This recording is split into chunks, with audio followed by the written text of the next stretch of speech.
Hello and welcome.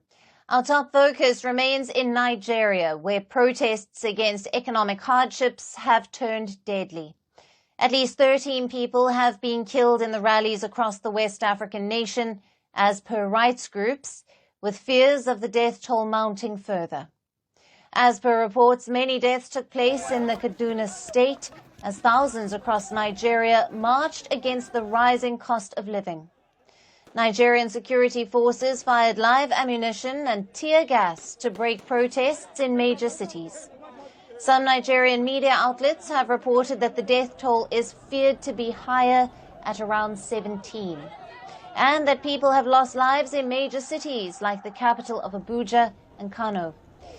In Kano, the country's second largest city, protesters set fire to tires outside the state governor's office, and police responded with tear gas, forcing most of the demonstrators back. Protesters later ransacked and set a digital center of the Nigeria Communications Commission ablaze.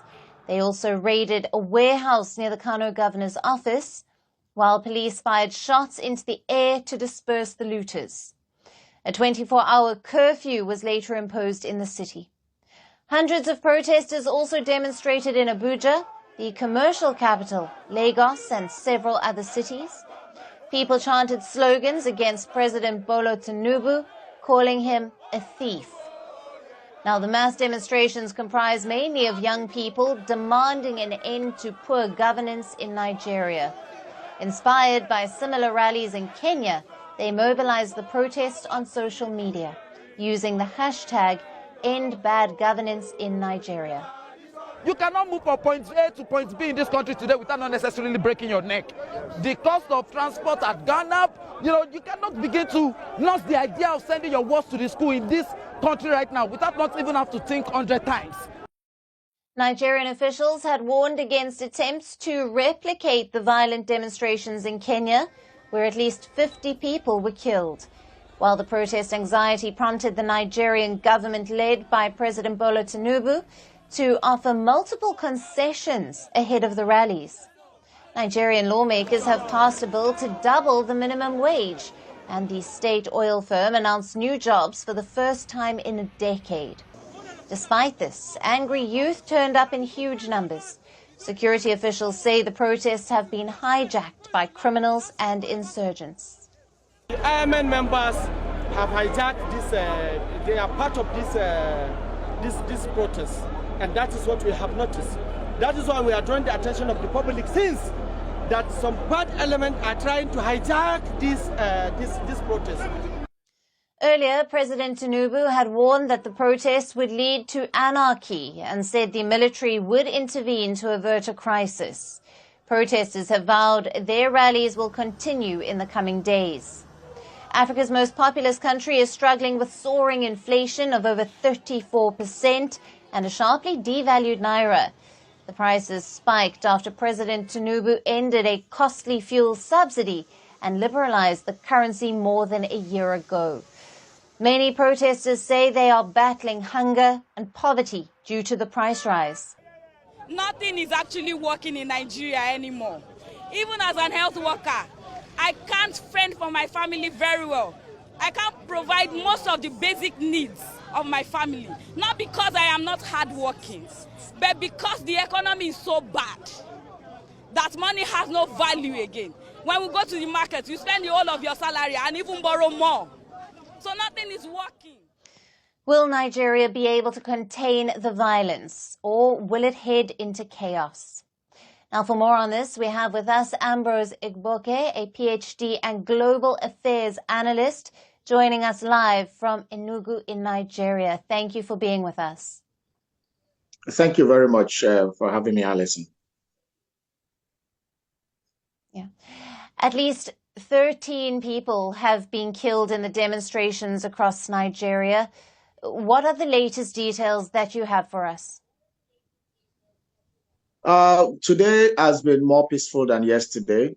Yesterday there was a clash between overzealous security agencies and also overzealous protesters.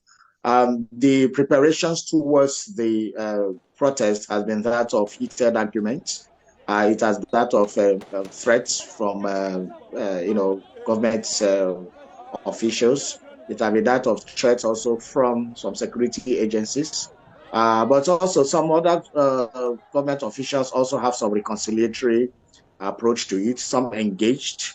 The problem has been that instead of telling people not to come out, the government would have prepared in a different way for the protests.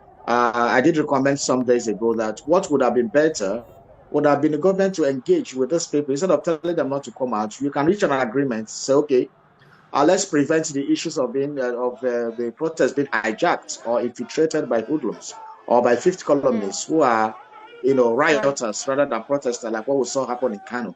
What the government would have done was to provide places. For example, the FCT minister came out to say that the popular Eagle Square in Abuja, that is home to protests all over the years, will be shot against the protesters. That was a wrong move. I mean, some things like that would have opened up the Eagle Square for them and then provide the adequate security so that that would have contained them in a place. But where it seems we have not been able to learn how to manage protests over time.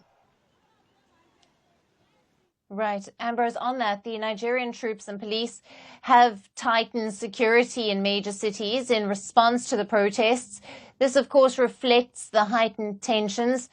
What are the security forces doing to ensure the protests remain peaceful?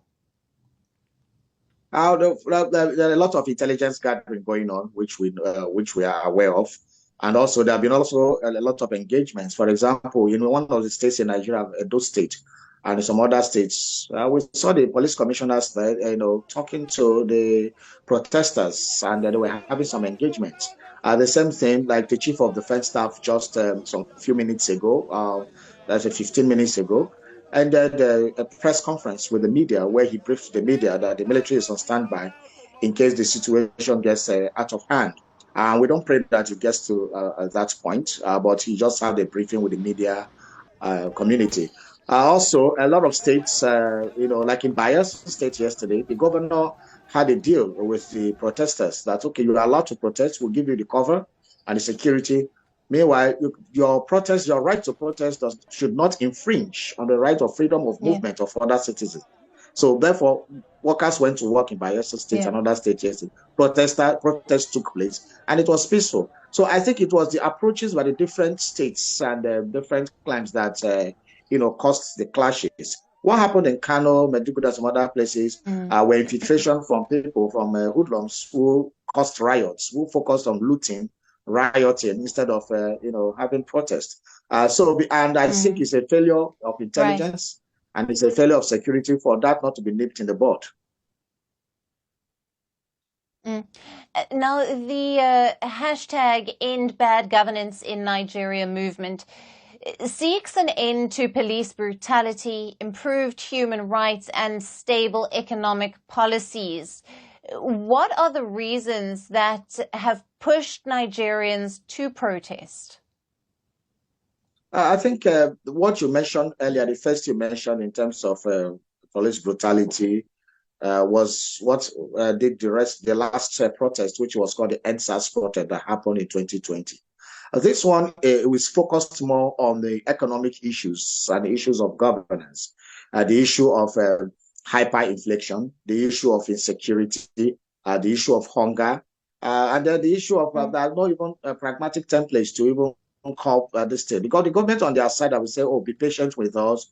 We are just putting things in place to make sure that we get these things sorted out. But many Nigerians are not even seeing the pragmatic templates towards this. So it's out of hopelessness. A lot of people cannot get job. Unemployment rate is very, very high. So a lot of people are dying every day because they couldn't afford basic medicine. So it is a very dire situation, and that is what is being protested against. So in the backdrop of this going forward, I think the government should be able to now sit down and be able to, leave this paradigm, make a paradigm shift outside the things they have been doing. It's not enough to say you are selling 10 trucks of rice or grain to a full state and say that will solve the problem. So this slapstick method of problem solving should stop. There should be more focused and agendaed economic policies that will make sure that we have reprieve in the immediate and then have some plans for the midterm. Right. And Ambrose, the concessions that Bola Tinubu has already made have not really done much to quell the anger in the nation. What are the protesters demanding, and what options are available to the Nigerian government now? The concessions are more cosmetic, that they don't address the root cause of the problem. The root cause of this problem is the hyperinflation, which was ushered in by the removal of fuel subsidy that was done in May 29, 2023, which was last year. And the increment in fuel from 165 to 240. By July, it increased to 600, July of last year. And this also followed by the floating of the naira. And these things were done without adequate measures of safeguards. And that was the problem. There were no cushioning effects set aside for this. And so these are the things. So it's not what government has offered by increasing the labor salary. How many Nigerians are in the workforce of the government? Because most of these increments only affect government parastatals and the big blue chip companies. Most of the SMEs cannot pay those. So the cost of living is the main thing, that the cost of living should come down. And whatever you do, be it borrowing money from the World Bank to pay to give 50,000 to poor families, or sending buying CNG buses to alleviate transportation, or to send trucks loads of grains to states, they are just cosmetic solutions. Nigerians need more solutions. For example, how does the price of petrol come down? That's what Nigerians want. How do food prices come down? How does electricity tariff come down? So these are the things the government should be looking at and stop these cosmetic approaches they are using. Ambrose, thank you very much.